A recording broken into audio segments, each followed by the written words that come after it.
Bonjour, moi c'est Virginie Sawadoro, promotrice de l'entreprise Vinny's Cake qui vous propose des douceurs sucrées et salées. On se retrouve aujourd'hui pour faire des buns. Allons-y.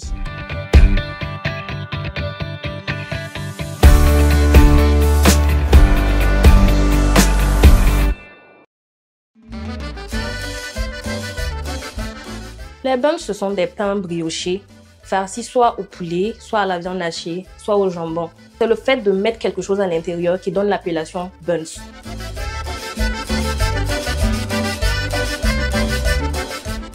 Pour la première étape qui est la préparation de la pâte briochée, on aura besoin de 500 g de farine, de 2 œufs, de 100 g de beurre, de 200 ml de lait, de 10 g de levure boulangère, de 40 g de sucre et de 5 g de sel. Donc du coup, on va commencer à faire le mélange. On met premièrement la farine qui avait déjà été tamisée. Ensuite, on met les œufs. On met le sucre et le sel. On met le lait. Vous allez constater que je ne vais pas mettre tout le lait en entier immédiatement. Et on envoie à pétrir. À quel moment Virginie décide de se lancer dans la pâtisserie?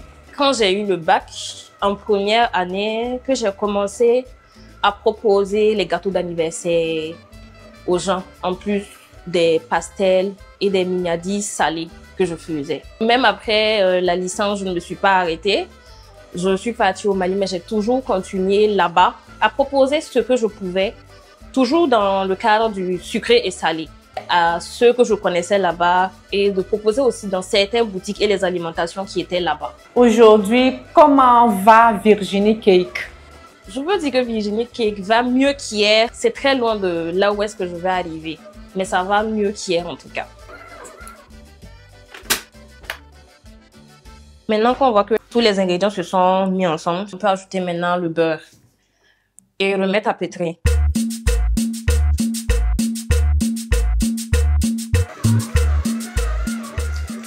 Vous voyez qu'au début, j'avais laissé une petite quantité de lait. Donc, ce lait va me servir à mélanger la levure boulangère afin d'incorporer ça facilement à la pâte.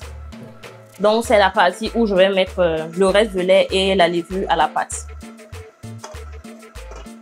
Et on va continuer à battre pendant 10 à 15 minutes. Ça prend du temps cette partie-là. Okay. Donc, normalement, la pâte, elle est prête comme ça. Maintenant, il y a une petite astuce pour savoir si elle est prête. Déjà, quand vous regardez, vous voyez qu'il n'y a plus la main qu'il y avait au bord du cube de la batteuse. Il n'y a plus ça. Et quand vous soulevez, vous devez soulever. Vous voyez? Limite, vous voyez à travers en fait. Elle prend du temps avant de se déchirer. En ce moment, vous la mettez dans le même bol où vous transphasez, c'est à vous de voir. Et vous couvrez avec un torchon humide. Vous déposez dans un endroit chaud. Pour qu'elle double de volume, ça peut prendre 45 à 1h30. Ça dépend de comment est-ce que votre endroit chaud est. Donc, on va laisser reposer.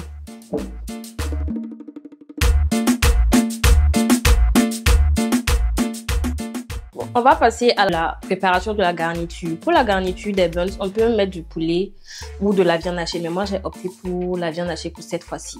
Du poivron sec, du laurier, persil céleri que j'ai préalablement haché. Ça, c'est de l'ail, de la purée d'ail, du sel, de la carotte, oignon et poivron. Notez que la préparation de la garniture, là, les ingrédients que je viens de citer, c'est au choix de tout un chacun. Et j'allais oublier le curry. Ça, c'est quelque chose que j'aime beaucoup dans mes garnitures. Donc, j'en mets presque tout le temps.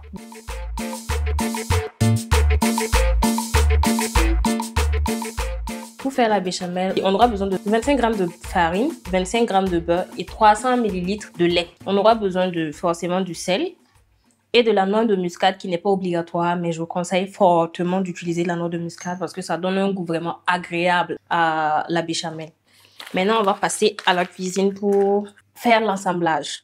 C'est fini. Allons-y.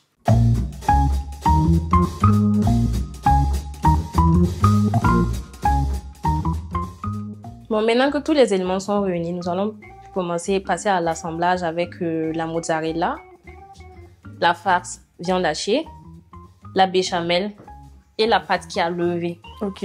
Pourquoi précisément la mozzarella? J'aime bien son goût. Ok. Ça a un goût plus agréable que les autres fromages. Et raffiné. Oui. On va commencer.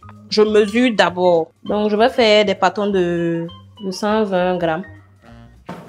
Maintenant que j'ai fini de mesurer les pâtons, je mélange la béchamel en même temps avec la viande hachée. Maintenant que je juge que c'est assez crémeux, je vais commencer. Je vais mettre d'abord la mozzarella.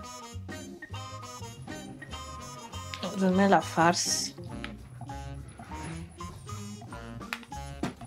Encore la mozzarella. Et je boule. Vous voyez que quand on boule, il y a un excès de pâte qu'il y a en haut. Donc forcément, on doit l'enlever. Et on pince pour ne pas que ça s'ouvre. On dépose sur le papier cuisson. Et on recommence le process pour tous les pâtons. Virginie, quels sont les pièges à éviter quand on veut essayer de faire des buns chez soi? Pour moi, un buns réussi, c'est un bon pain brioché et une bonne garniture. Je préconise de ne pas utiliser les pâtes à pizza. Elles ont moins de goût quand on veut faire un buns. On a fini de former nos pains. Je vais couvrir et laisser reposer. Après, je vais badigeonner d'un mélange de jaune d'œuf ou d'œuf entier avec du lait, un sème de sésame et on met au four.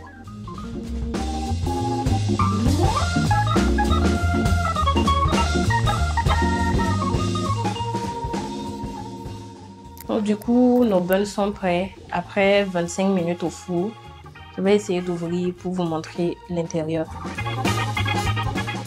Je préconise de déguster ça quand c'est toujours chaud. Parce que vous allez remarquer, quand c'est chaud, c'est filant, c'est crémeux. Et bien fondant. Et bien fondant. Vous pouvez consommer ça avec des frites et une bonne boisson au choix.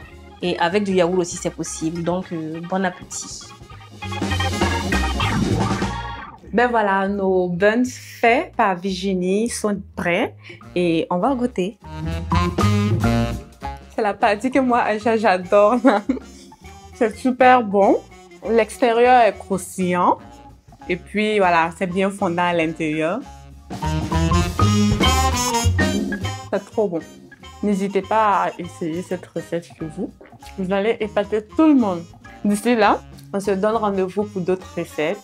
À bientôt!